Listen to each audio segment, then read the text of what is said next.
여러분 안녕하십니까. 신문을 푸는 방송 아침의 매일경제입니다. 요즘 시절에 딱 맞는 말이 있습니다. 춘내 불사춘입니다. 봄이 왔지만 영 봄 같지 않다는 겁니다. 코로나19로 몸도 마음도 꽁꽁 얼었고요. 경제는 역대 최강 한파를 만났습니다.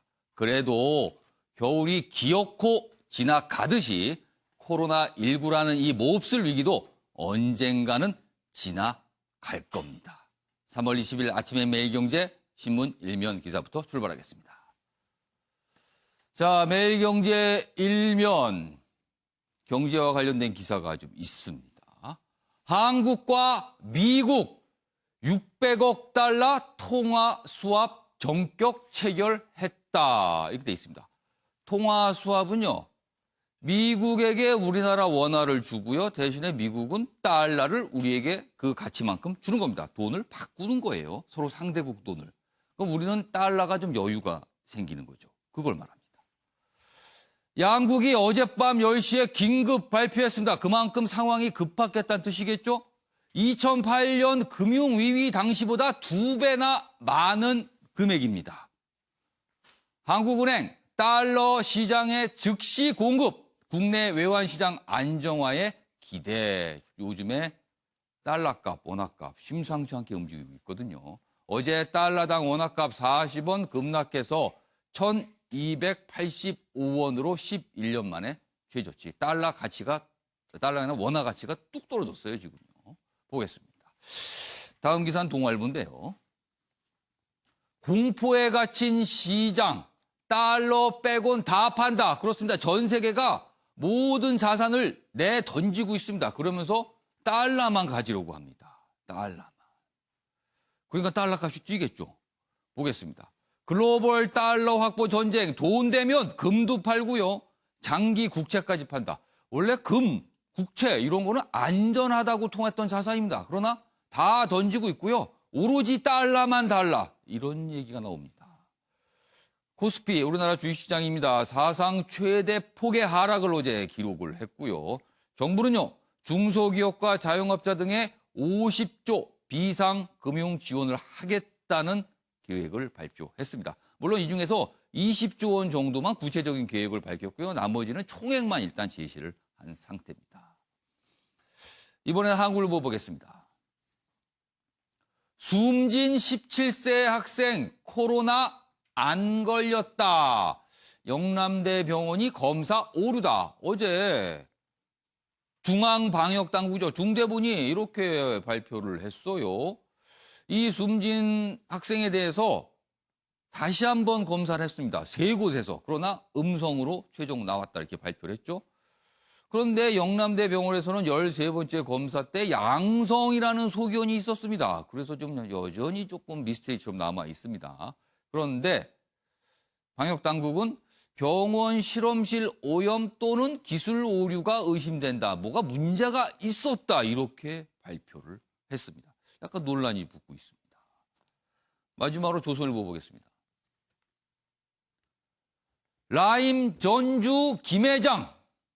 지금 이 라임 자산운용, 이 파문이 꽤 오래 가고 있는데요. 이게 계속 문제가 있다는 얘기가 있었거든요. 그런데 이 라임의 전주, 그러니까 돈을 대고 있는 사람이죠. 김 회장이라고 통하는 인물이 친노 인사에게 20억을 건넨 의혹이 있다. 이렇게 지금 조선일보 기사가 실려 있습니다. 이 김 회장이라는 사람의 파트너가 증언을 했습니다. 그 내용을 전하고 있는데 2년 전에 정치 자금을 주며 로비를 했다. 이런 말을 들었다라고 또 얘기를 한 겁니다.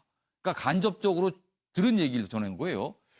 그런데 그 친노 인사 이번 총선에서 공천을 받은 것으로 알려지고 있습니다. 이거 어떻게 되는 겁니까? 그럼요. 여기 좀 더 이 친노 인사에 관해서 얘기가 있는데요. 이 인사는 현 정권에서 한 공제조합 감사에 임명이 됐고 이번 총선에서 민주당 공천을 받았다고 합니다. 이 친노 인사의 해명이 있습니다. 지금 이런 의혹 제기잖아요. 이 김 회장으로부터 뭐 20억 원을 건네받았다. 그래서 뭘 봐준 거 아니냐. 뭐 이런 의혹인데 그거에 대한 해명이 있습니다. 여기 보시면 후배를 통해서 김 전 회장을 소개받았고 몇 번 만났고 펀딩을 요구해 담당 부서에 연결해줬을 뿐이다. 여기서 담당 부서는 본인이 몸담고 있었던 공제조합을 말합니다. 20억 원은 터무니없는 얘기다. 일단 부인을 했습니다. 그러나 이런 얘기가 나왔다라는 걸 전하고 있습니다. 이거 여러 가지 또 해명이 좀 있어야 될 것 같습니다. 자, 지금까지 일명기사 짚어봤고요. 오늘 네 분 패널 나오셨는데요. 소개해드리겠습니다. 먼저 최경선 매일경제 논설위원 나오셨고요. 그리고요, 오늘 또 전문가 모셨는데요. 차의과대학 전병률 교수 자리하셨습니다. 그리고 그 옆에는 김관호 계명대 교수 나오셨고요. 최진영 변호사도 자리하셨습니다. 안녕하세요.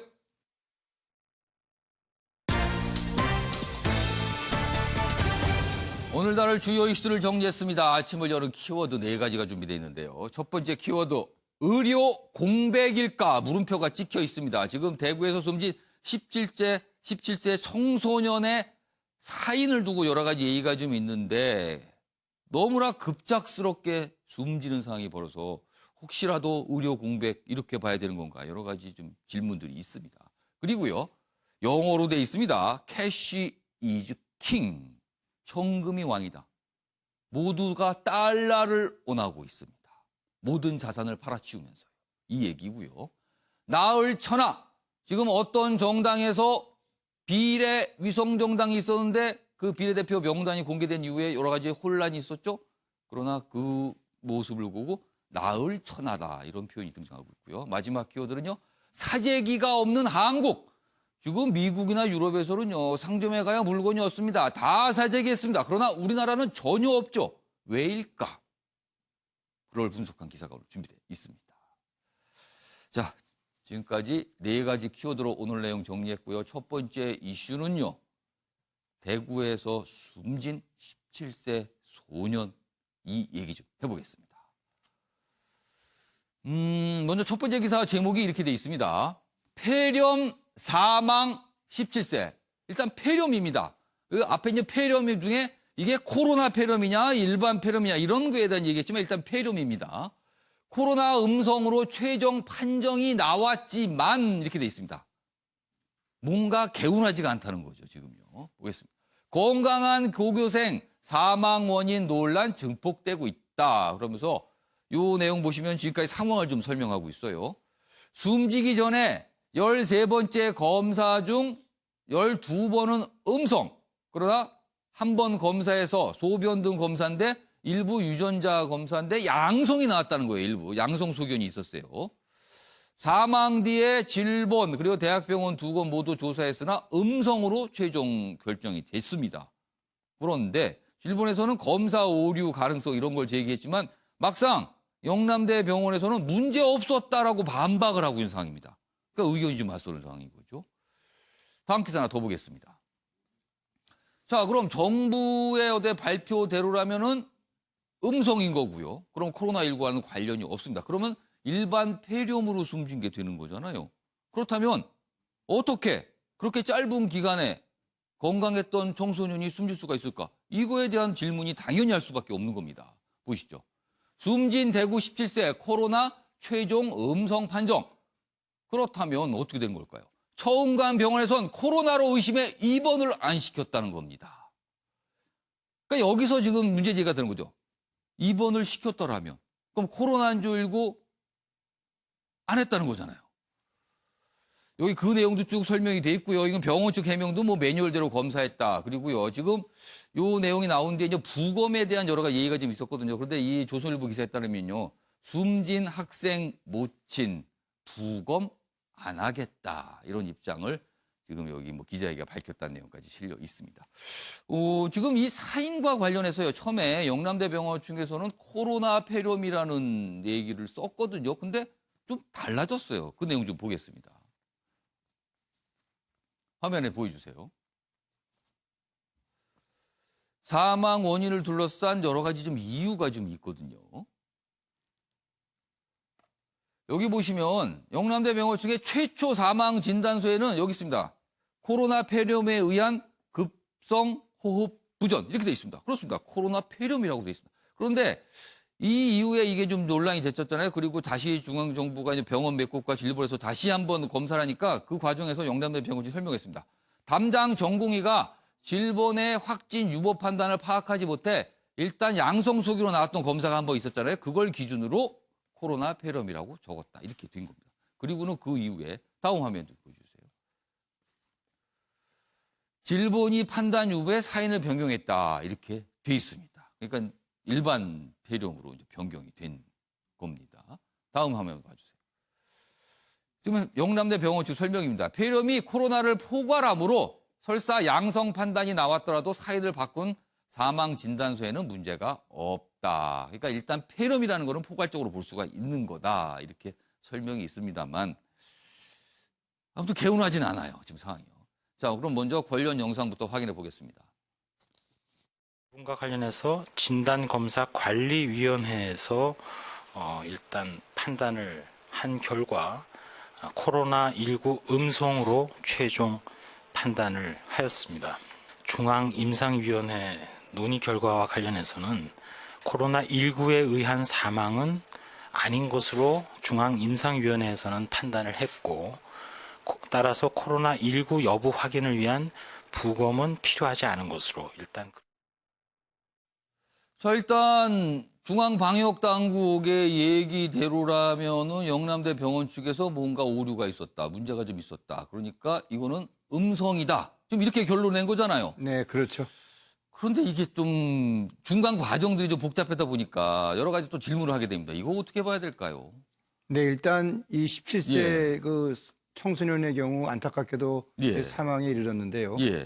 10일 날 이제 그 마스크를 구입하기 위해서 줄을 서면서 이제 그날 저녁부터 발열 증상이 있었고 그렇게 좀 알려지고 있죠. 네, 그리고 12일 날 이제 최초 병원을 진단 받으러 갔어요. 그 당시에 38.5도 상당히 고열입니다. 근데 또 다음 날 또 열이 안 떨어지니까 또 갔어요. 40도가 넘었다고 그래요. 상당히 이제 중증으로 이제 진행이 된 건데 그 당시에 왜 적절하게 입원 진료를 안 했는지 그 부분이 제일 지금은 최소한 그 전날 갔을 때 말은 아니더라도 그 다음 날 그렇습니다. 아침에 고열이 굉장히 심했었는데 그때는 왜 적극적인 치료가 들어가지 않았는가? 네, 이런 그 거죠, 부분이 지금. 제일 아쉬운 거죠. 그리고 나서 이제 영남대 병원으로 이송을 하고 그 이송하면서부터 바로 이제 상황이 급격히 악화가 돼서 병원 측에서는 아마 회복이 어렵다라는 그런 내용으로 보호자분들이 얘기를 한 것 같아요. 중환자실에서. 그런데 이제 이 청소년의 그 검체를 채취를 해서 이제 그 검사를 하게 되면은 처음부터 계속 음성이 나왔습니다. 그렇다면은 그 음성으로 바로 믿고 진료가 그냥 계속해서 이루어져야 되는데 아마도 이제 이 병원 당국에서는 이 환자의 여러 가지 그 이 과거력상 또 현재의 그 급격한 그 이 폐렴의 증상. 악화라든지 증상을 보니 이런 것들을 보고 코로나19에 감염이 됐을 거라는 그런 아마 생각을 일관되게 가졌던 것이 아닌가. 이제 그래서 검사를 그렇게 12번, 13번까지 한 것은 아닌가.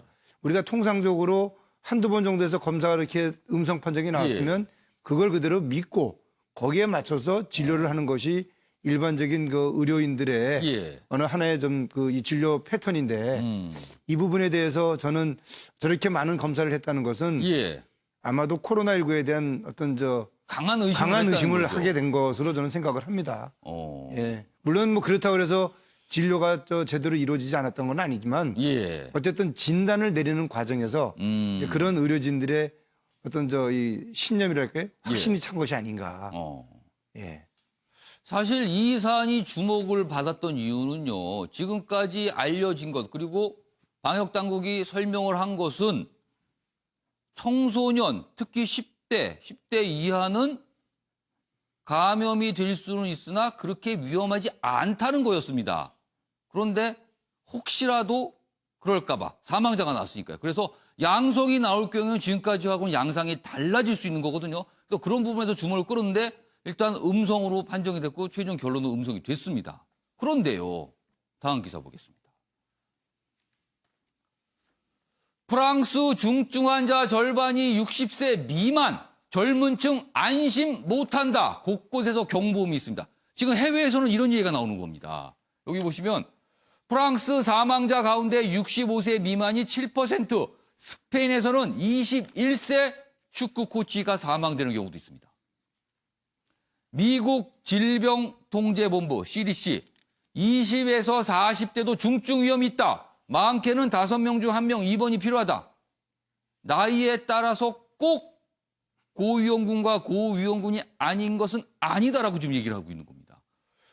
그러면 근데 일단 이 설명은 해외에서 나타난 현상이고요. 우리 방역당국은 일단 고위험군은 고연령이라고만 얘기를 하고 있단 말이에요. 이걸 어떻게 봐야 됩니까, 전병준 교수님? 네. 지금 그 중국에서의 그 예. 사망 통계를 보게 되면은 10대 이하의 사망자가 딱 1명이 있습니다. 예. 그 정도로 이 10대에서의 이 중증으로 진행되는 것 자체가 상당히 드물다라는 통계치인데요. 일단 드문 통계가 네, 그렇습니다. 예. 그리고 저 프랑스의 저 자료가 예. 그 10대, 20대의 경우가 예. 기저질환이 있는 경우였는지 아. 아니면 또 기저질환이 없는 그런 상태인지에 따라서 약간의 해석의 차이는 있을 수 있습니다. 우리나라에서도 30대 사망자가 1명 있고요. 예. 40대 사망자가 1명이 있습니다. 예. 근데 그분들이 다 기저질환이 있던 분들입니다. 그렇기 때문에 기저질환이라 하면 여기서 뭐 당뇨병이라든지 또는 저 심내혈관 질환 또는 뭐 당뇨 예. 콩팥 질환, 예. 간 질환 이런 여러 가지 질환들인데 그런 질환이 없는 건강한 10대, 20대의 경우라면은 사실상 중증으로의 진행도 매우 드문 경우고 사망도 아직까지는 전 세계적으로 예. 중국에서 10대 1명밖에는 확인이 되지 않은 그런 통계임을 감안했을 때 예. 저 17세 청소년의 사망이 예. 혹시라도 코로나가 아니었느냐 예. 하는 이제 그런 그 의문 때문에 그런 의문 제기들이 지금 네, 있습니다, 지금. 많은 분들이 그 불안해하실 것이 있는데 예. 실질적으로 17세 청소년의 경우에는 그 음성 판정이었다. 예. 그렇게 생각을 해주시면 좋을 것 같습니다. 이와 관련해서 방역 당국의 한 설명도 있는데요. 저희가 영상을 준비했습니다. 보시죠. 검체 의뢰한 영남대학병원으로부터 검사 원자료를 제공받아 재판독한 결과 환자 검체가 전혀 들어가 있지 않은 대조군 검체에서도 PCR 반응이 확인되는 등 실험실 오염 또는 기술 오류 등에 대한 미결정 반응 가능성이 합리적으로 의심되었습니다. 본 사례를 두 가지를 종합해서 오늘 오전에 민관 진단검사 전문가로 구성된 코로나19 진단관리위원회를 개최하였으며 위원회 전원 일치된 의견으로 본 사례는 음성 판단이 가장 합당하며 여러 가지 실험실을 점검할 필요성이 있는 것으로 판단하였습니다. 자, 중앙방역당국의 결론은 일단 음성, 그리고 조사 과정에서 뭔가 문제가 있을 수 있다, 오류가 있을 수 있다. 이걸로 결론이 났습니다. 그렇다면요, 그 17세 소년은 왜 숨진 건가? 그거에 대한 질문이 또 남게 됩니다. 여기 있습니다. 사이토카인 폭풍인가 아니면 골든타임을 놓친 것인가? 건강한 소년 사망 미스터리다.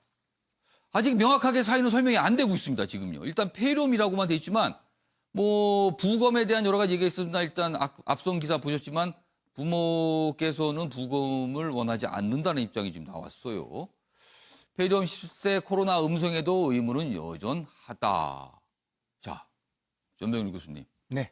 오늘 질문이 집중됩니다만 어쩔 수가 없습니다. 지금 여러 가지 네. 궁금한 점이 남는데 그러면은 왜 사망했는가? 이게 100% 설명이 안 되는 거예요. 지금 네. 그러면은 이건 어떻게 이해해야 될까요? 그러니까 일단 이 예. 17세 이 청소년의 경우는 10일 날 발열 증상이 있은 후에 예. 13일 날 40도 이상의 고열이 발생될 때까지 예. 초기에 적절한 치료를 받지 못했다는 점이 이번에 어떤 이 사인에 있어서의 가장 결정적인 그러면은 요인으로 병원을 12일 저녁에 한번 갔고요. 네. 그 다음 날 오전에 한번 갔고요. 그렇습니다. 그리고 다시 심각해서 저녁에 한번 다시 간 거 아닙니까? 네, 그리고 이제 영남대병원으로 이동이 된 옮겨졌는데 거고요. 예. 이미 옮겨졌을 당시부터 상황이 매우 위중해서 중환자실에서 치료를 받는 과정에서 회복이 불가능한 그런 예. 판단 상황까지 이르렀다는 거죠.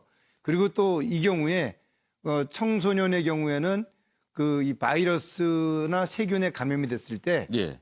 면역 기능이 일단 과다하게 이제 항진되는 쉽게 말해서 과다하게 높아지는 거죠 일시적으로. 그게 이 얘기 사이토카인 아닙니까? 폭풍이라는 예, 겁니다. 사이토카인 폭풍이 바로 그 뜻이죠. 그렇죠. 예. 그렇게 이제 면역 기능이라는 것은 외부에서 들어오는 침략자를 예. 이제 공격함으로써 예. 자기 몸을 이제 지키는 그런 방어 기전이거든요. 예. 근데 그 면역 기전이 과도하게 높아지니까 자기 장기까지를 공격을 하는 거예요. 정상적인 자기 장기를 예. 또 소위 말하는 이물질로 오인을 해서 자기 장기를 공격하니까 여기 보는 것처럼 다발성 장기 손상. 바로 그것이 사이토카인 폭풍이다. 지금 그거일 수도 있다라는 얘기가 나오는 겁니까? 네. 근데 이제 명확하게 우리가 그걸 확인하려면은 예. 결국은 이제 사체 부검을 해야 되는데 예. 현재 유족께서는 부검을 원치 않기 지금 때문에 뭐 보도에 따르면 지금 그렇게 나오고 네. 있습니다. 그래서 그 명확한 원인을 규명을 할 수는 없지만 의료진들의 그런 판단에 따르면은 전문가적인 판단에 예. 따르면은 아마도 그러한 다발성 장기 손상 예. 그리고 결과적으로 호흡 기능이 이제 마비가 돼서 호흡 부전으로 사망한 것이다. 예. 그렇게 지금 생각을 하고 있는 거죠. 자, 그렇다면요. 지금 남은 가능성, 첫 번째 이제 방역 당국의 얘기를 전제로 깔고요. 그렇다면 남은 가능성은 사이토카인 폭풍으로 인한 사인일 수가 있고, 그리고 골든 타임을 놓쳤을 수도 있다. 왜냐하면 또 적극적인 치료가 들어갔으면. 그러나 코로나19로 의심을 하면서 약간 입원도 안 된 상태가 있었기 때문에 이 두 가지가 남는 거거든요. 그렇다면요. 걱정되는 건 이겁니다. 전병률 교수님. 네. 이런 사례 또 나올 수 있다는 거 아닙니까, 그러면은? 네. 항상 이 어떤 질병이라는 예. 것들은 우리가 예상치 못했던 것들이 예. 나타나는 게 바로 질병입니다. 예. 그렇기 때문에 이제 이 의료진들은 항상 이 질병이 여러 가지 그 의학적인 그런 전문 잡지죠, 저널. 예. 저널을 통해서 사례들을 많이 이제 분석을 하고요. 예. 그 사례 분석을 통해서 상황에 맞는 의학적 접근이 필요한 겁니다. 그렇기 때문에 과거의 어떤 반복적인 그런 이 진료 패턴 가지고는 이러한 새로운 질병에 대한 싸움에서 이길 수가 없다는 거죠. 예. 그래서 계속적으로 의료진들이 이 해외 저널을 찾아서 읽어보고 거기에 맞는 진료 어떤 단계별 예. 접근 방법을 찾아야 되는 겁니다. 이번에 벌어진 일은 의료 공백으로 볼 수 있습니까? 아니면 어쩔 수 없는 상황입니까? 일단 그 초기에 이 경산에 예. 있는 병원에서 이 환자를 예. 일반적인 그런 상황대로 했다면 당연히 입원을 시켰을 겁니다. 예. 왜냐하면 고열이고 예. 또 폐렴 증상이 있었기 때문에. 예. 그런데 이제 이 코로나19라는 특수한 상황이다 보니까 예. 아마 그 병원에서 다른 병원으로 의뢰를 하고 예. 그러면서 이제 갑자기 증상이 악화되는 그런 안타까운 일이 발생된 것이 아닌가 생각을 합니다. 그래서 다음 기사는요. 부모님들의 이야기가 실려 있습니다. 그 숨진 소년의 부모님 얘기입니다. 결국 양성이든 음성이든 코로나가 우리 아들을 죽인 건 맞네요. 상황이 그렇게 됐네요. 이렇게 된 겁니다. 음성 판정에 고3 부모 울먹였다. 41도 고열인데 되돌려 보내다니 확진자가 아니면 치료를 못 받는 건가요? 그러니까 차라리 명확하게 빠르게 확진자가 됐거나 아니면 명확하게 아니거나 그러나 중간에서 시간이 지나가 버린 거예요. 그래서 이런 한탄을 하고 있습니다.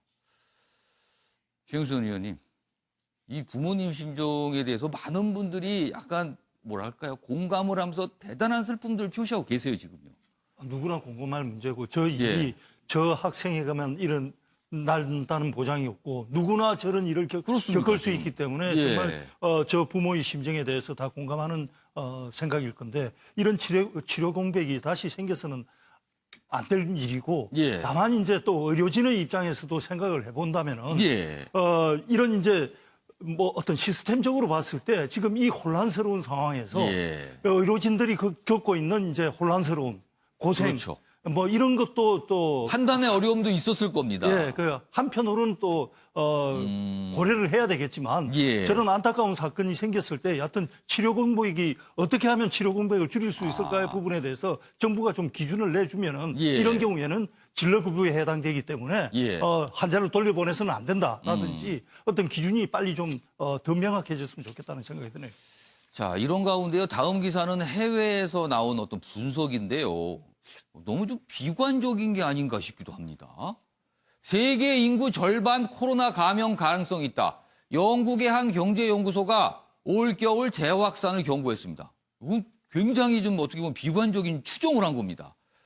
사실 이제 경제연구소니까 이런 어떤 감염병의 통계를 관해서 이제 추정을 한 거거든요. 여기 보면 설명이 좀 있습니다. 여기 보면 영국의 경제 연구기관인 이코노미스트 인텔리전스 유닛이라는 곳의 예측인데요. 설명이 이렇습니다. 전 세계 인구의 50%가 감염되고 20%는 심각한 상태일 것이며 1에서 3%는 사망할 수 있다라고 전망을 내는 겁니다. 전병일 교수님. 네. 이거 어떻게 받아야 될까요? 너무 비관적입니까? 아니면 이런 가능성을 배제할 수 없다는 겁니까? 네, 이미 저러한 분석들은 예. 한 달 전부터 계속 나왔습니다. 전문가들 사이에서. 하버드 대학에서 이 역학연구소에서도 예. 전체 인구의 한 70% 정도까지 감염이 될 수 있다. 그리고 토착화될 가능성도 상당히 높다. 그렇게 되고 이 면역 방법도 그렇고 치료제도 그렇고 단기간에 이 개발이 되는 것은 참 쉽지가 않다. 이런 이야기가 나왔고요.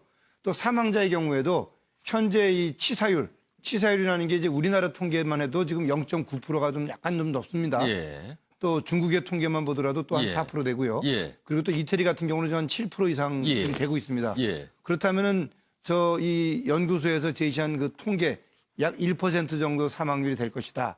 뭐 틀린 통계는 아닙니다. 예. 그렇기 때문에 이 질병을 우리가 극복하기 위해서는 예. 무엇보다도 이 개인위생 수칙 철저히 지키면서 예. 일상생활을 이제 하셔야 됩니다. 그렇지 않고 이런 예를 손 씻기라든지 뭐 마스크 착용이라든지 이런 것들이 제대로 갖추지 않으면은 예. 쉽게 감염에 노출될 수 있고 또 그렇게 되면은 그 감염으로 인해서 또 다른 2차 감염, 예. 3차 감염까지 일으킬 수 있기 때문에 예. 지금 우리 국민들께서 막연히 불안하기보다는 예. 일상적인 생활 속에서 자기 스스로를 이제 지킬 수 있는 예. 그런 것들을 총동원하는 것이 필요한 시점이다. 그렇게 생각을 합니다. 자, 지금까지 코로나19 상황을 좀 짚어봤는데요. 아직은 긴장을 늦춰서는 안 될 때라는 것이 자꾸 이렇게 나타나고 좀 있습니다. 여러 가지 통계도 나오고 있고요. 자, 이번에는요. 경제와 관련 이슈로 넘어갈 텐데요. 제목으로 확인해 보겠습니다. 전 세계 달러 확보 전쟁입니다. 그리고요. 우리나라는 일단 숨통은 트였지만 또 여러 가지 고민할 지점들이 있습니다. 자, 첫 번째 기사 보겠습니다. 첫 번째 내용 좀 화면 좀 보여주세요. 우리나라 주가, 코스피 주가 지수입니다. 지금 우리나라 주식시장이요. 보시죠. 지난 11일부터 그래프가 있습니다. 코스피 지수입니다. 1900선이죠? 여기서 계속 무너지고 있었습니다. 2000에서 너무 무너지고 있었는데 이 정도였었는데요. 12일부터 쭉 시간이 갑니다. 그리고 어제까지입니다. 급격하게 떨어집니다. 계속 내려갔습니다. 그러면은 오늘도 증시가 열죠? 과연 여기는 어떻게 될 것인가? 어제 미국 증시 등은 약간 올랐습니다만 과연 우리는 어떤 반응을 보일까? 지금 이게 궁금해지는 겁니다. 다음 보겠습니다. 여기 보시면요. 하락률 좀 보세요. 갈수록 커지는 느낌이 좀 있습니다. 일간 하락률인데 계속 커지고 있죠. 어제는 8%가 넘게 하락을 했습니다. 자, 이런 가운데요. 다음 기사 좀 보겠습니다. 매일경제 기사인데요. 전 세계가 달러만 찾는다. 캐시 이즈 킹. 현금이 왕이다. 세계 곳곳에서 극단적인 자산 투매 현상이 나타나고 있습니다. 다 파는 겁니다. 보시죠. 현금 외엔 특히 그중에서 현금은 달러를 의미합니다. 달러 외엔 다 불안하다. 지금 각국 그리고 미국에서 엄청난 정책들, 금융정책, 재정정책 내놓고 있는데 잘 안 통하는 것 같습니다. 안전자산까지, 금까지 팔고 있거든요. 여기 보면 미중유의 위기 땐 금값도 폭락했었는데 지금 그런 모습 아니냐는 거죠. 과거에 이런 경험이 있었다는 겁니다. 금값이 빠질 때 대대적인 돈 풀기 이후 가라앉았다. 과거 이제 경험을 보면 그렇다는 거죠. 여기 보면 여기 이제 전문가의 어떤 설명이 있어요. 지금 상황이 어떤 상황인지 이 아랫부분입니다. 소기업이건 대기업이건 펀드 매니저건 유동성과 현금이 왕이 되는 상황이 펼쳐지고 있다.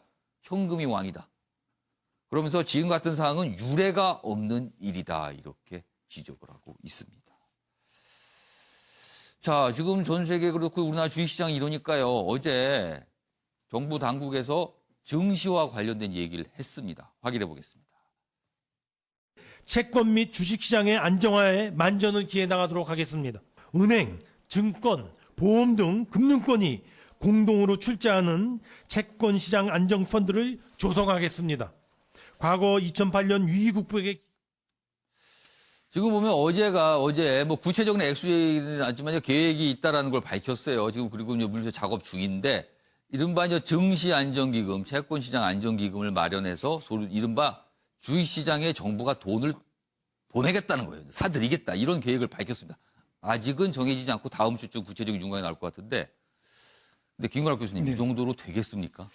이제 우리가 이제 시작인 거죠. 저는 예. 이렇게 생각합니다. 지금 미국 같은 경우는 전반적으로 1조 3천억 달러. 예. 그러니까 우리나라 돈으로 하면 1677조 가량을 지금 쏟아붓는다고 얘기를 하는 거죠. 예. 그러니까 전 세계적으로 사실 경기 침체가 이미 온 거예요. 그러니까 이동 자체를 막고 있기 때문에 경제 활동이 안 이루어지는 거죠. 그러니까 유동성이 급격하게 감소할 수밖에 없는 것이고, 그렇다는 거는 수요가 자극이 안 되고, 수요가 자극이 안 되면 당연히 이제 생산도 멈출 수밖에 없는 거거든요. 예. 그렇게 되면 2008년 또는 1997년의 동아시아 금융위기를 뛰어넘는 거의 대공황에 근접한 상황까지 갈 수도 있다는 것이죠. 예. 그래서 이 상황이 되면 예. 사실은 트럼프 대통령이 과거 오바마 대통령처럼 G20를 모아야 됩니다. G20를 모으는 이유는 그 G20가 합치면 전 세계 GDP에 차지하는 비중이 82%가 그렇죠. 돼요. 그러니까 한 방향으로 몰고 가서 적자 재정을 하든 양적 완화를 예. 하든 실질적인 어떤 돈의 흐름을, 유동성을 예. 확보해줘야만 그나마 이 경기가 돌아가고 우리의 어떤 생계가 유지가 되는 것이지, 지금 돈이 안 풀리면 뭐 거의 고사 직전으로 갈 수밖에 없는 상황이다. 그래서 모든 조치들, 우리가 예. 가용한 모든 수단을 다 써야 되는 상황이다. 이렇게 생각합니다. 그러니까 지금 뭐 경제 측면에서 리더십이 없다는 건데, 근데 G20 회의를 만약에 어떤 물리적인 공간을 정해서 모이면 또 감염될까 봐 또 걱정을 할 거 아니에요, 그러면. 그러니까 화상으로 해야죠. 이제는 화상으로 해서 실질적으로 각국 정상들이 다 화면 앞에 서 있어라. 그렇죠. 그리고 그거를 뭐 데일리 할 수도 있고요. 매일 할 수도 있고 뭐 이런 식으로 해서 긴밀하게 이렇게 협조 체제를 만든다 그러면 전 세계 시민들이 사실 불안감이 약화가 되고 소비 심리도 어느 정도 되살아날 수도 있는 것이거든요. 지금 G20 정상회의 얘기가 나오고는 있습니다만 아직까지 구체적으로 진행되는지는 아직까지 더 이상 알려지는 바는 없습니다만, 경제 분야 각국의 협조도 필요하고요. 뭔가 끌고 나가는 힘도 필요한데 아직은 그 모습은 아닙니다. 자, 그런데요.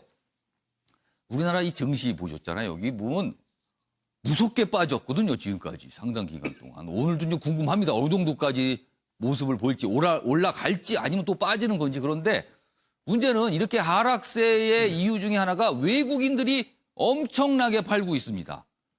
자, 외국인이 우리나라 주식시장을 팔면요. 우리나라 원화를 갖게 되잖아요. 그 원화를 달러로 바꿔서 밖으로 가지고 나갑니다.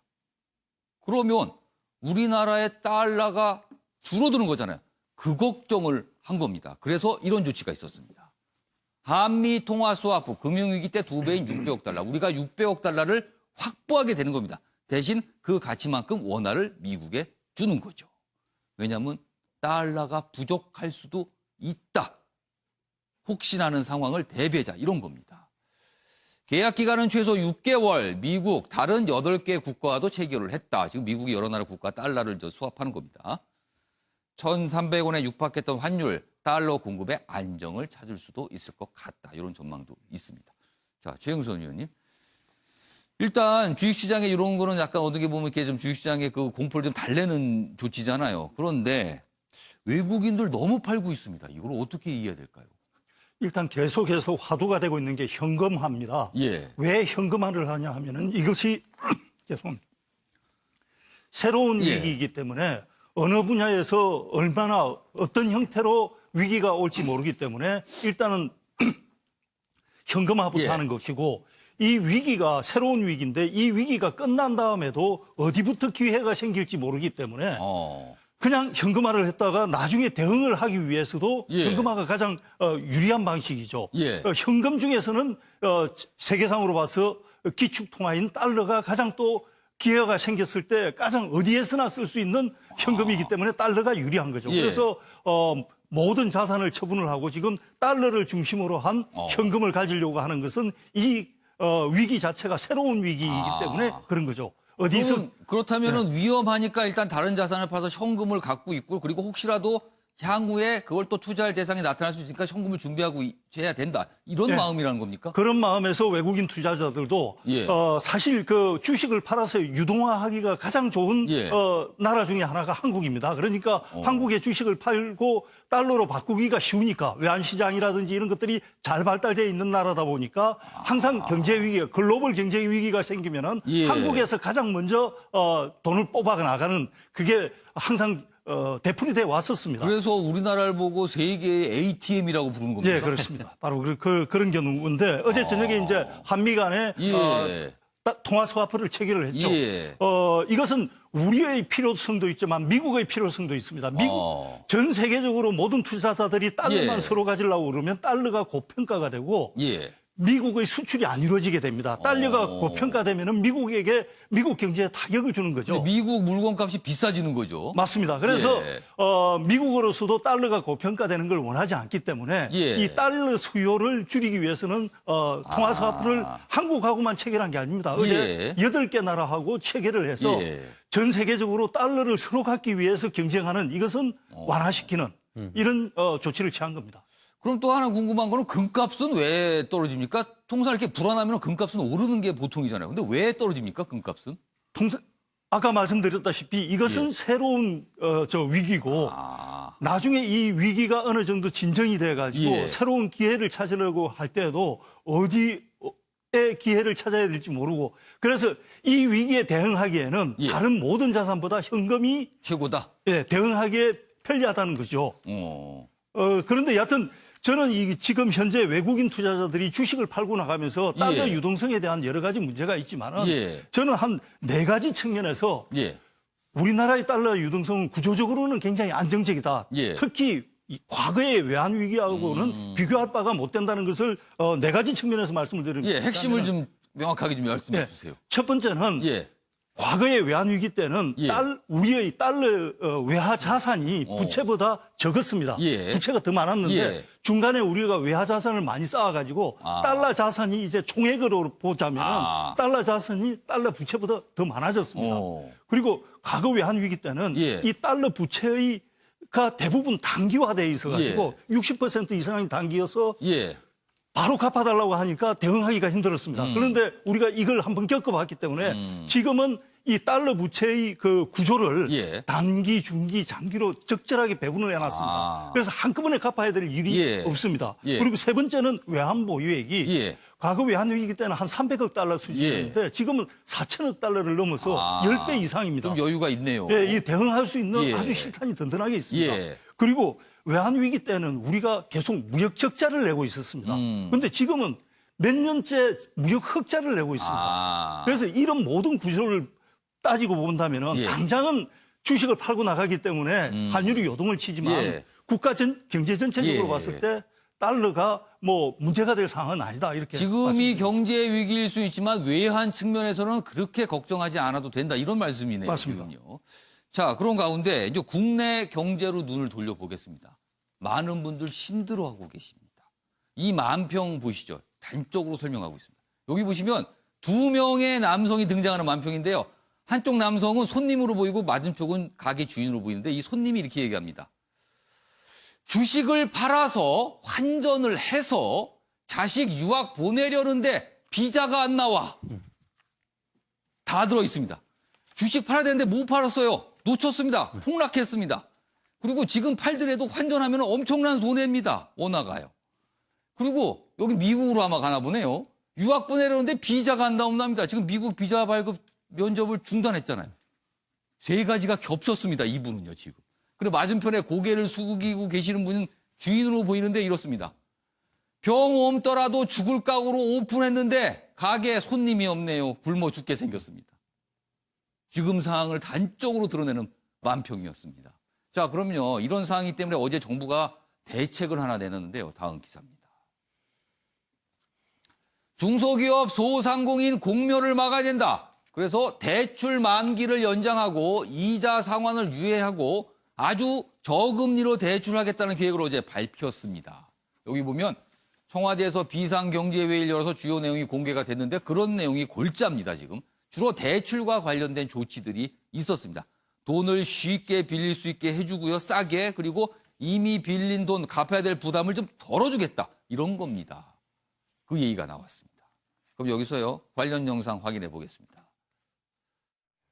오늘 1차 비상경제회의에서는 서민경제의 근간이 되는 중소기업, 소상공인, 자영업자의 도산 위험을 막고 금융 불안을 해소하기 위한 첫 번째 조치를 결정합니다. 50조 원 규모의 특단의 비상금융 조치입니다. 예, 죽음의 계곡이라고 할 수 있는 몇 개를 잘 이겨낼 수 있도록 하는 위기 극복에다가 최대한 정책에 초점을 둘 것입니다. 자, 최인영 변호사. 물론 정부가 이제 어제 50조 계획이지만 그중에서 한 20조 정도만 구체적인 내용이 밝혀졌고 나머지는 일단 총액 정도만 공개를 한 겁니다. 추가적으로 발표가 되겠죠. 그런데 그 20조 관련 내용을 좀 더 들여다보면 주로 대출과 관련된 대책들이거든요. 돈을 싸게 쉽게 빌리게 해주겠다. 그리고 이미 빌린 돈에 대한 이자와 원금 갚는 게 부담이 되니까 유예를 해주겠다. 뭐 이런 내용들입니다. 자, 최인영 변호사. 이게 그렇습니다. 어느 정도 효과가 좀 통할까요?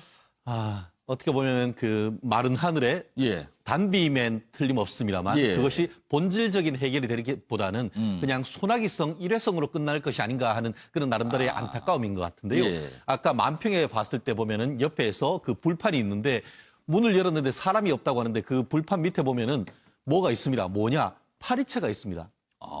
파리를 날리고 있다는 그거 아니겠습니까? 실제로 지금 대구에 있는 제 친구들 얘기를 들어보면은 이 파리채입니까? 무슨 뭐 다른 거 파리채로 보이네요. 그 파리채예요, 저게. 예. 결국 그 뭐냐면 대구 같은 경우에도 이렇게 해서 병 걸려 죽거나 굶어 죽거나 마찬가지라고 하면서 어려운 상황 속에서 문은 열지만 오는 사람이 없다는 것이에요.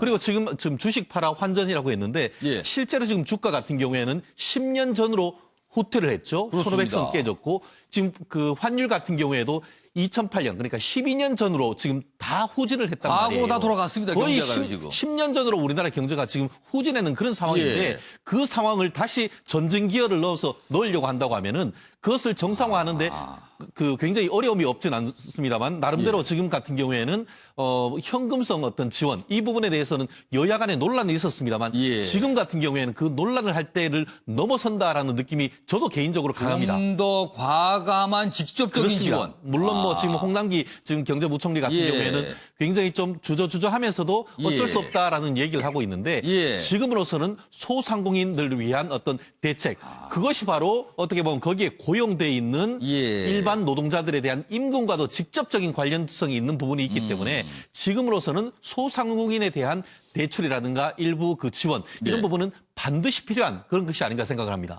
자, 그래서 지금 소상공인 자영업자들 사이에서는요, 이런 대출 정책 많고, 갖고, 이것도 없는 것보단 낫지만, 이것만 가지고는 이 위기를 과연 넘길 수 있겠느냐, 뭐 이런 약간의 지적들이 있고요. 그런 가운데, 재난소득 얘기가 그동안 쭉 나왔잖아요. 어제입니다. 이재명 경기지사가 페이스북에 글을 올리면서 재난소득의 필요성을 강조하는 걸로, 그리고 대통령 앞으로 보내는 편지 형식으로 보냈는데요. 김광학 교수님. 네. 그 대목 중에 보면 재난소득을 지금 즉시 지급을 해야 된다. 그리고 보편적으로 다 지급을 해야 된다. 그러면서 이런 얘기를 합니다. 부자가 죄인이지는 않는가. 그러면서 일단 지급을 하고 그리고 이후에 세금을 통해서 다시 회수하는 방법이 있다. 뭐 이렇게까지 설명을 하거든요. 이거 좀 어떻게 봐야 될까요? 지금 사실 현금 지원은 미국이나 홍콩이나 예. 일본이나 다 하고 있어요. 예. 미국 같은 경우 지금 천불 두 차례 예. 걸쳐서 지원한다 그러는 거죠. 예. 근데 미국도 사실은 부유층에는 제외를 하고 있습니다. 그러니까 예컨대 우리가 자산이 재원이 아주 충분하다. 예. 여력이 충분하다 그러면 가능하죠. 하지만 우리가 갖고 있는 어떤 재원이라는 게 한계가 있기 예. 때문에 저는 이 부분에 대해서는 보편적인 어떤 모든 분에게 간다는 것보다는 지금 당장 필요한 부분들이 굉장히 많거든요. 지금 예. 소상공인이나 자영업자 그리고 아르바이트해서 살아야 되는 분들 예. 이분들에게 먼저 집중을 하고 야. 그 이후에도 이제 두 가지가 있죠. 이런 분들의 어떤 생계형 목적이 있는가 예. 하면 또 경기 부양의 목적이 있잖아요. 예. 그러니까 그 상황에서도 좀 어렵다 그러면 경기 부양의 목적으로 그때 가서 다시 고민해도 늦지 않겠다. 그래서 지금은 응급 지원의 차원에서 접근해야지 예. 모두가 사실은 소득이라는 단어도 저는 뭐 적절치 않다고 보거든요. 노동이 안 돼 있는데 소득이 아니죠. 예. 그러니까 응급 지원금이다 이렇게 판단을 한다 그러면 그 응급적으로 지원을 받아야 되는 대상에게 조금 집중을 해야 된다 이렇게 생각을 합니다. 자, 그러면은요, 이런 설명이 되겠네요. 만평 다시 한번 보겠습니다. 그러니까 지금 김구락 교수님 말씀은 이 사장님 같은 분들. 그러니까 이분은 죽을 각오로 가게 오픈했는데 굶어 죽게 생겨서 이런 분이 지금 급하다는 거죠. 그러니까 여기에 직접적인 지원이 일단 가야 된다. 상대적으로 이분은 환전, 유학 이런 얘기지만 여기는 굶어 죽을 지경은 아닌 거거든요, 지금요. 그러니까 이런 부분은 조금 후순위일 수 있다. 뭐 이렇게 봐야 지금 되겠네요. 손해는 보셨지만 지금 예. 당장의 생계가 위협받는 건 아니잖아요. 그러니까 조금 순서를 우리가 가장 급한 순서를 예. 먼저 이렇게 배치를 해야 되는 게 맞는 거 아닌가 이렇게 생각합니다. 오늘 이만평이 여러 가지 내용을 좀 담고 있습니다. 지금. 자, 지금까지 아주 무겁고 어떻게 보면 굉장히 우울한 경제 상황을 좀 전해드렸는데요. 오늘도 과연 우리나라의 시장 어떤 모습일지 많은 분들이 지금 기다리고 계실 것 같습니다. 자, 다음 이슈는 정치권 소식인데요. 역시 제목으로 확인해 보겠습니다. 사퇴한 한선교 가소롭다 이런 말을 했습니다. 누구를 겨냥한 말일까요? 그리고요, 이낙연 전 총리 몹시 민망하다는 표현을 썼습니다. 무엇에 대해서일까요? 보겠습니다. 먼저 미래통합당 그리고 자매정당 혹은 위성정당이라고 불리는 미래한국당 얘기입니다. 보시죠. 별개 정당이라더니 나흘 천하로 끝난 한선교 쿠데타. 나흘 천하로 끝났답니다.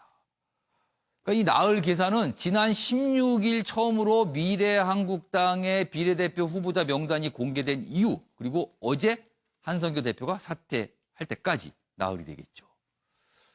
황교안 4명 재배치한 새로운 명단에 경로했다. 그러자 한선교 눈물 호소 불구 공천이 지금 부결이 됐거든요. 당에서 이제 표결을 붙였는데 그러자 대표직을 던지면서 이렇게 얘기합니다. 참으로 가서로운 자들. 그러면서 사퇴했습니다. 그리고요, 지금 움직임은 원유철 의원이 지금 통합당 소속인데 한국당으로 가서 뭐 다시 뭘 당을 맡을 분위기입니다. 지금 이런 얘기가 나오고 있어요. 그래서 그렇게 되면 결국에는 통합당 입맛대로 공천의 길 확보한다. 그동안은요, 물론 위성정당 얘기 있었지만 엄격하게 보면 다른 정당입니다. 이랬거든요. 그런데 이제는 아예 노골적으로 나서는 것이다. 비례 노린 꼼수 정당 자인한셈이다. 이렇게 지금 한국일보는 지적하고 있습니다. 다음 기사 보겠습니다. 두 사람이 각각 이런 얘기를 합니다. 황교안, 약속 저버리는 정치인. 그러자 한선교, 가서로운 자들. 이거 돌아올 수 없는 강을 건넌 겁니까? 한국당 출범 후 불협화음이 표출됐다. 돈도 깼던 대학 선후배 사이입니다. 황교안 대표가 선배, 그리고 한선교 지금 전 대표가 후배 이렇게 됩니다. 같은 대학. 파국을 맞았다. 이렇게 됩니다. 가서로운 자들 한 줌도 안 되는 부패한 야당 권력 뭐 이런 얘기까지 하면서 어제 사퇴를 했습니다.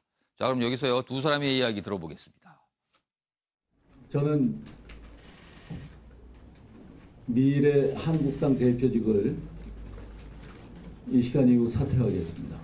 참으로 가서로운 자들에 의해서 저의 정치 인생 16년의 마지막을 정말 당과 국가에 봉사하고 정말 뭔가 좋은 흔적을 남겨야겠다는 저의 생각은 막혀버리고 말았습니다. 한 줌도 안 되는 그 야당의 권력을 갖고 그 부패한 권력이 보여주고 싶었던 저의 개혁을 막아버리고 말았습니다. 떠나는 자가 무슨 욕심이 있고 무슨 훗날을 준비를 하겠습니까? 저는 포기할 수밖에 없었습니다. 당은 괴물 선거법에 맞서서 의회 민주주의를 수호하고 혁신과 통합의 가치를 담는 희망의 그릇이었습니다. 그러나 국민의 열망과 기대와는 거리가 먼 결과를 보이면서 국민께 큰 실망과 염려를 안겨드리게 되었습니다. 안타깝고 국민들께 송구한 마음입니다. 이번 선거의 의미와 중요성을 생각할 때 대충 넘어갈 수 없습니다. 단호한 결단이 필요합니다. 구태 정치, 나쁜 정치와 단절할 것입니다. 빠른 시일 내에 문제를 바로잡아서 승리의 길로 다시 되돌아갈 것입니다. 네. 최영선 의원님, 황교안 대표의 생각은 무엇이었고 한선교 전 대표의 생각은 무엇이었습니까? 지금 뭔가 생각이 달라서 벌어진 충돌 같아요. 생각이 다르긴 한데 저는 한성교 대표의 생각을 이해를 할 수가 없기 때문에 이게 어느 지점에서 충돌하는지를 설명하기가 곤란한데 한성교 대표는 자기의 위치나 역할을 아예 착각을 한 것 같아요. 자기가 무슨 개혁을 하려는데 막았다고 그러는데 도대체 무슨 개혁을 일단 자기의 위치가 스스로 개혁을 할 위치였던가 하는 것부터가 이해가 안 되고 그리고 개혁을 하려고 했다는데 정말 지금 자신이 내놓은 비례대표 명단이 개혁적인 명단이었던가 자기는 보고 봐도 잘한 게 공천이라고 그러는데 채점자들이 이미 거부를 한 겁니다. 채점자들이 빵점을 줬는데 시험 본 사람은 자기가 시험을 잘 봤다고 계속 주장을 하고 있는 격이거든요. 정말 이해가 안 되는 한승교 대표의 그거에 대해서 일단 비례대표 명단이라는 거는 그 당이 자신들의 어떤 표를 얻기 위해서 간판을 내세우는 겁니다. 상징성이 있어야 되는 거고 거기에 대한 합당한 그 명단에 대한 설명이 있어야 되는데 한성교 대표는 명단 40명을 발표를 하면서 거기에 대한 합당한 이유를 설명을 하지를 못했습니다. 그러니까 이 사람들이 왜 보수 정당의 간판이 되고 상징이 되는지 이 부분을 설명을 못 해냈거든요. 그렇다면은 한성교 대표가 과연 가소로운이라든지 이런 말을 하면서 지금 반발할 처지였는지. 그 가소롭다라는 거는 황교안 대표를 향해서 본인은 인터뷰가 끝나고 나가면서 기자가 질문을 하니까 황교안 대표를 지칭한 것은 아니다 하고 짧게 한마디를 하고 떠나긴 했습니다만 전체 맥락을 보면은 황교안 대표와 정면으로 맞선 거는 맞고 그렇게 봤을 때 지금 위성정당이라는 위치를 본다면은 한성교 대표의 이 공천 파동을 둘러싼 전체적인 처신은 이해하기 힘들다 이렇게 저는 정리하고 싶습니다. 최진영 변호사는 지금 이런 갈등이 불거진 거잖아요. 그러니까 비례대표를 목적으로 한 위성정당 그동안 꼼수란 지적을 말도 못하게 받았습니다. 근데 꼼수의 결과가 지금 이런 파행으로 나온 거거든요. 자, 이 파행 누가 너무했던 겁니까? 참 국민들이 보기에는 답답할 따름인 것이죠. 실질적으로 최근 같은 경우에는 여당 심판론이 상당 부분 코로나 사태와 관련해서 힘을 얻으면서 지금 야당이 전체적인 어떤 그 상승세를 타고 있는데 거기에 상당 부분 찬물을 끼얹는 그런 형태가 된 것 아니겠습니까? 실질적으로 황교안 대표와 지금 한성교 대표 같은 경우에는 이 성균관대 77학번, 78학번으로 해서 그 한 대표가 한 해 나이는 우위입니다만 이번에 그 황교안 대표가 이게 그 당 대표가 된 이후에 사무총장을 하면서 가장 믿는 오른팔이다 이렇게 믿고 어떻게 보면 파견을 했다. 실질적으로 지금 그 통합당과 이 한국당 같은 경우에는 위성정당이라고 합니다만 스스로는 자매정당이라고 하지 않습니까?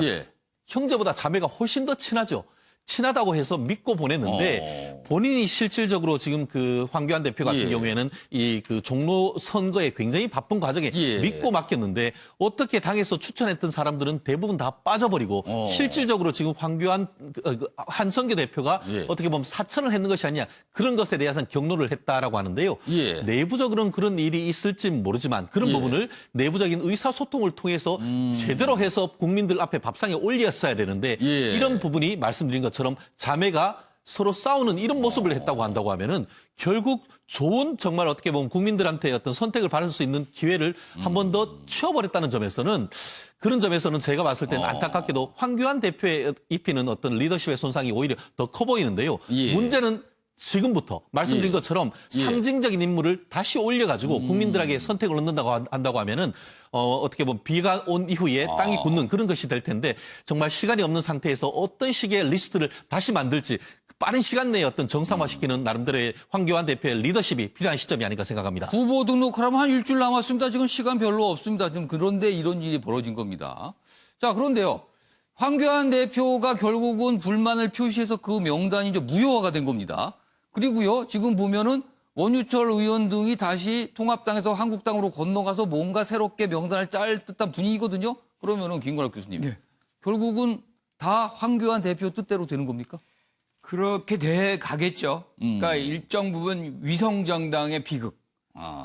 우리가 얘기하는 이 한국 정당사의 흑역사입니다. 그러니까 한 정당이 스스로 공천을 독립적으로 할 수 없는 이 장면이 그대로 나타나는 것이고 예. 이건 선거법에서도 사실 상당히 위반되는 얘기예요. 이게 좀 논란이 있을 수도 있어요. 그렇죠. 왜냐하면 이게 독립적으로 민주적으로 결정하게끔 예. 돼 있는 것이 거기에 다 적혀 있는데 예. 이렇게 타당에 의해서 이미 정해진 공관위가 정해진 것을 다 뒤바뀌는 이 장면 한국 정당사에 없었던 겁니다. 완전한 흑역사가 되는 거죠. 이것도 우리가 가보지 않은 길입니까? 그렇죠.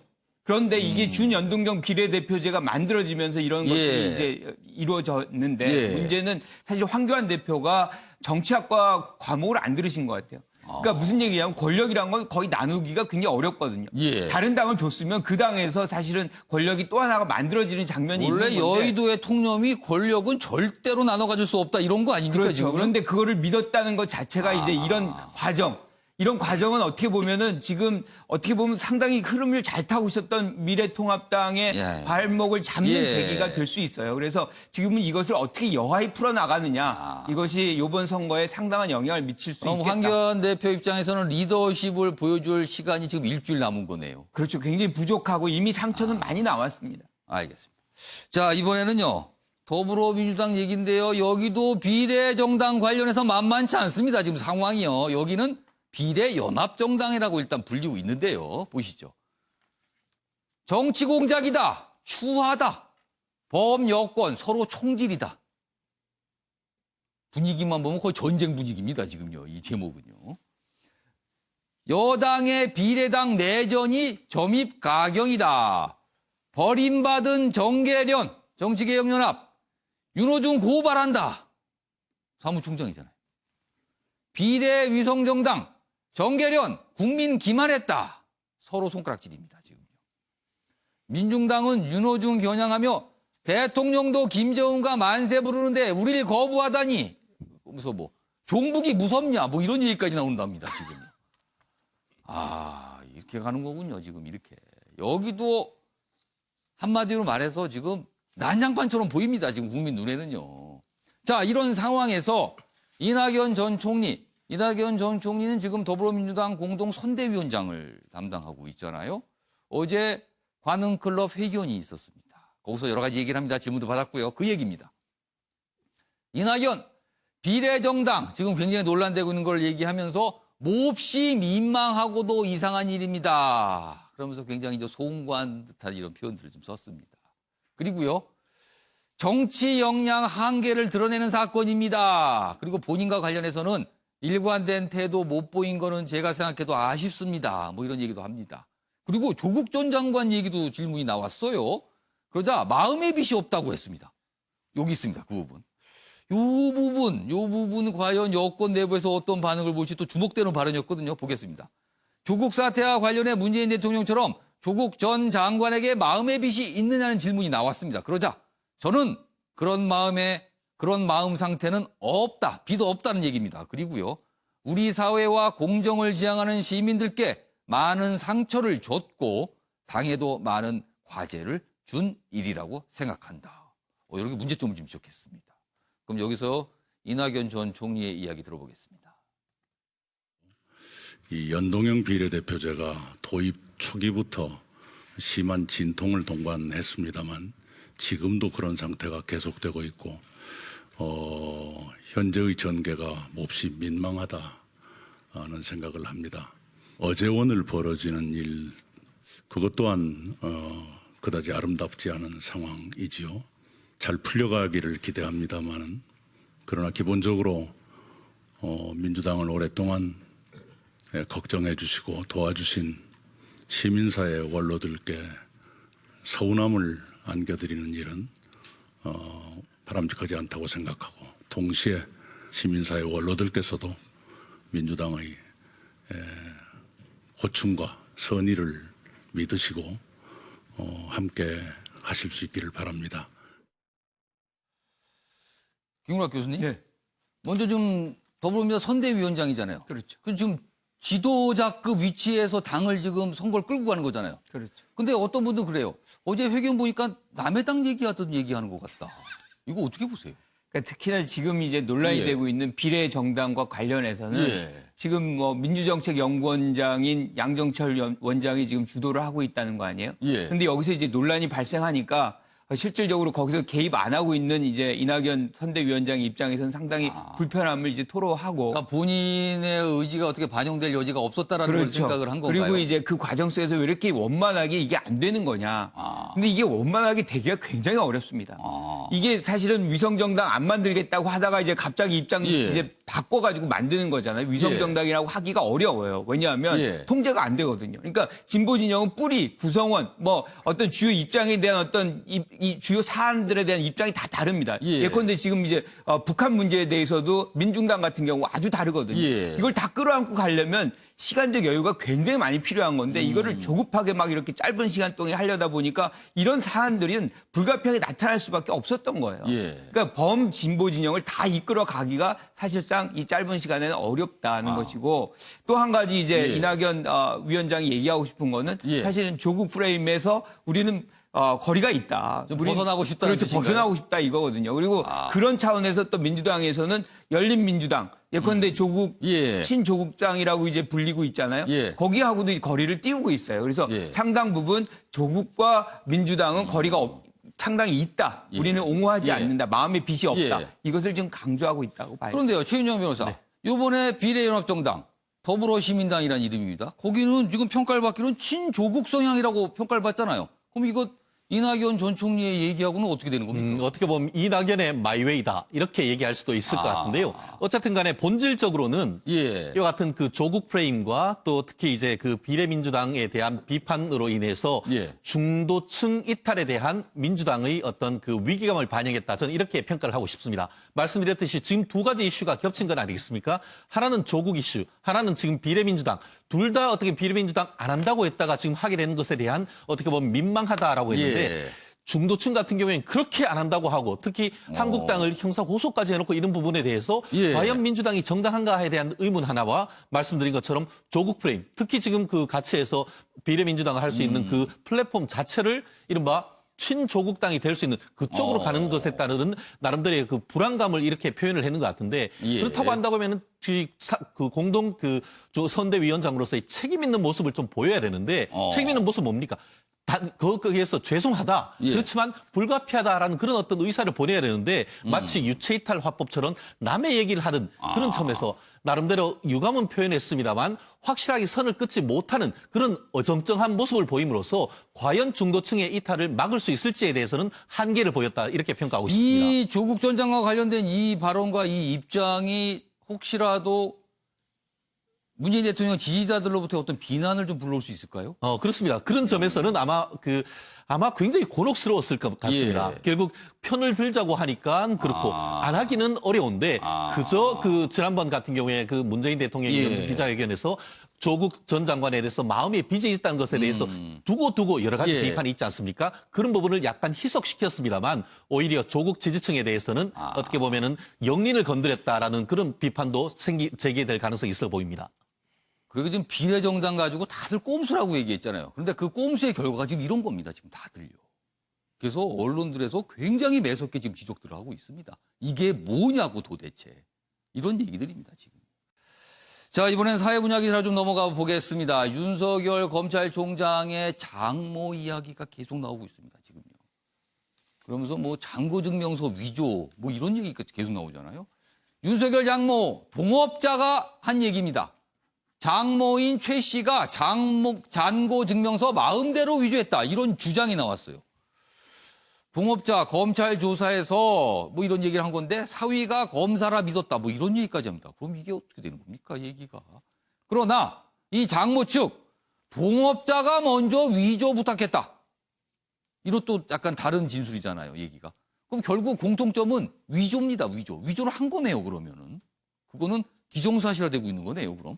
그러나 누가 주도한 것이냐를 갖고 다툼이 있는 것 같습니다. 양쪽 주장이 달라 장모 소환 조사 불가피하다 이런 얘기가 있습니다. 다음 기사 보겠습니다. 우죽순 번지는 윤석열 장모 의혹 어디로 불똥이 튈까? 지금 이런 얘기입니다. 지금 이게 과연 불똥이 어디까지 가는 것인가? 그래서 그 내용이 쭉 허위 장고 증명서 수사 관련된 내용. 검찰 조만간 결론 위조. 이 위조에 대해서는 기소 저울질하고 있다. 이런 얘기입니다. 먼저 최윤영 변호사. 이 사안과 관련해서 공소시효 얘기가 있던데요. 공소시효가 뭐 곧 끝난다, 아니다, 더 많이 남았다 이런 얘기가 있는데 이건 뭡니까? 그렇습니다. 지금 뭐 예. 우리가 그 형사 고소를 하면은 수사기관에서는 제일 먼저 보는 게 이게 죄가 되느냐 안 되느냐보다 예. 이게 이미 공소시효가 끝났는지 여부를 확인 먼저 하는데요. 예. 지금 이 부분에 있어서 문서가 위조된지 여부와 관련해서 문서가 작성된 것이 2013년 4월 달에 작성이 된 문서가 나왔다는 겁니다. 예. 그런데 원래 지금이 언제죠? 2020년 4월이 지금 4월이다 보니까 예. 13년으로부터 거의 7년이 다 돼가고 있지 않습니까? 그러니까 그렇다 보니까 시효가 된다는 거죠. 그렇죠. 사문서 위조죄의 공소시효는 7년. 예. 그러다 보니까 이제 한 두세 주밖에 안 남은 이 예. 상황 속에서 왜 빨리 수사를 해서 기소를 안 하느냐. 이게 쟁점인 것 같은데 예. 실제 제가 그 관련되는 것을 조사를 해봤더니만 예. 말씀하신 것처럼 윤석열 총장의 장모가 예. 이와 같은 그 장고 증명서를 돈이 없음에도 예. 불구하고 예. 관련되는 사람을 해서 만든 것은 스스로 인정을 했다고 합니다. 예. 근데 그렇게 하는 과정에서 그 장모인 최모 씨도 사기 피해를 당한 사람인 것이죠. 예. 결국 검찰 같은 경우에는 사기 피해자를 해서 가해자를 구속해서 유죄까지 확정받았는데 피해자를 과연 이 사문서 위조로 해서 기소까지 해야 되냐 이 부분에 좀 문제가 생긴 것 같은데 문제는 그에 대한 최종적인 판단은 검찰이 맡길 것이지만 지금 그 형식적으로 봤을 때의 문서 위조에 따르는 공소시효가 4월 초기 때문에 예. 과연 왜 이렇게 계속 꾸물꾸물거리고 있냐 이 부분에 대해서 검찰 내에 제19 감사기 아니냐 이런 문제가 있는 것 같은데 예. 지금 팩트가 확인을 해야 될 게 이 2013년 4월에 예. 4장의 어떤 문서를 위조를 했다라고 얘기를 하는데 예. 그게 한꺼번에 날은 다릅니다. 4월 달이 있고 10월 달이 있는데 예. 4월 달에 다 만들어 놓고 했다고 하면은 그걸로 끝나지만 만약에 10월에 가는 것이 진짜 10월에 작성을 했다고 하면은 아직까지 한 6개월 정도의 공소시효가 있는 그러니까 부분이어서 장고증명서 그 위조가 또 여러 차례 됐거나 그렇습니다. 뭐 좀 시간이 그래서 달리게 됐거나 그 한다면 부분에 대해서는 이미 실제로 만든 사람을 검찰이 불러서 조사를 예. 해서 검찰은 이미 다 알고 있다 이렇게 평가할 수 있을 것 같습니다. 이 사안 계속 나오는데요. 뭐 아직까지는 명확하지 않습니다. 수사가 진행 중입니다. 그리고 뭐 소환 조사 얘기 나오니까요. 아마 수사 내용이 계속 전해질 걸로 같습니다. 김구락 교수님 하실 말씀 있으세요? 예. 왜 이렇게 늦죠? 뭐 고소 고발이 그런 되면 거에 대한 질문이 있습니다. 예, 지금. 사실은 뭐 우리 윤석열 그 검찰이 굉장히 빠르잖아요. 예. 그러니까 조국의 어떤 사례를 볼 것 같으면 뭐 인턴 확인증 갖고서도 압색이 들어가고 굉장히 빠른 수사가 이루어지고 이러는데 이건 상당 부분 이 장기간에 걸친 예. 건데도 아직 왜 이렇게 수사가 미진한지 그 부분에 대해서 형평성을 좀 갖춰야 되는 거 아닌가 이런 생각이 듭니다. 알겠습니다. 자, 다음 기사는요. 코로나19와 관련된 어떤 모습입니다. 보겠습니다. 먼저 첫 번째 기사는요. 들불처럼 번지는 유럽 코로나, 의료 시스템 붕괴. 그러자 생필품 품귀 현상과 사재기가 나타납니다. 여기 보면 뭐 유럽 확진자가 엄청나게 늘고 있습니다. 여기서 눈에 띄는 거는 이탈리아가 3만 5천 명의 확진자인데 거의 3천 명에 육박한 사망자잖아요. 반면에 독일은 확진자가 13,000인데 사망자가 30명 조금 넘습니다. 너무나 대조적입니다. 아마 의료 시스템에 차이가 있었다. 이런 분석도 나오고 있거든요. 그리고 사재기가 미국과 유럽에서 굉장히 심한 상태인데 다음 기사를 보시죠. 우리나라는요. 조용합니다. 왜 그럴까요? 사재기 없어요. 가게 가면 물건 많습니다. 이유가 있었습니다. 메르스 학습 효과가 있었고요. 한번 경험을 했습니다. 비슷한 상황을. 그리고 우리나라는 택배가 엄청나게 잘 됩니다. 새벽 배송 엄청납니다. 저녁에 배달시키면요. 아침에 딱 와 있습니다. 그래서 사재기할 필요가 없는 한국이라는 뜻입니다. 수요 분산 물류 시스템 상대적으로 잘 돼 있다. 이런 얘기 나오고 있습니다.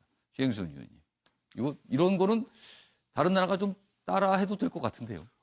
위기 때 우리의 예. 장점들이 몇 개 나오는데 우리가 예. 소매 판매 중에서 온라인 비중이 세계 1위입니다. 예. 2위가 중국이고. 예. 그러니까 우리는 주문하면 언제든지 온다는 믿음이 있습니다. 그러니까 저렇게 오죠. 실제 옵니다. 예, 예. 사재기 할 필요가 없는 거지. 그래서 이런 위기 때 또 우리 사회가 갖고 예. 있는 이런 장점들, 예. 디지털화, 온라인화 이런 것들은 장점으로 계속해서 발전시켜 나가야 될. 그러니까 이런 모습은 사실 우리가 좀 자랑을 해도 되는 모습 같습니다. 자, 아침에 매일경제 오늘은 여기서 마치겠습니다. 시청해주신 여러분 고맙습니다.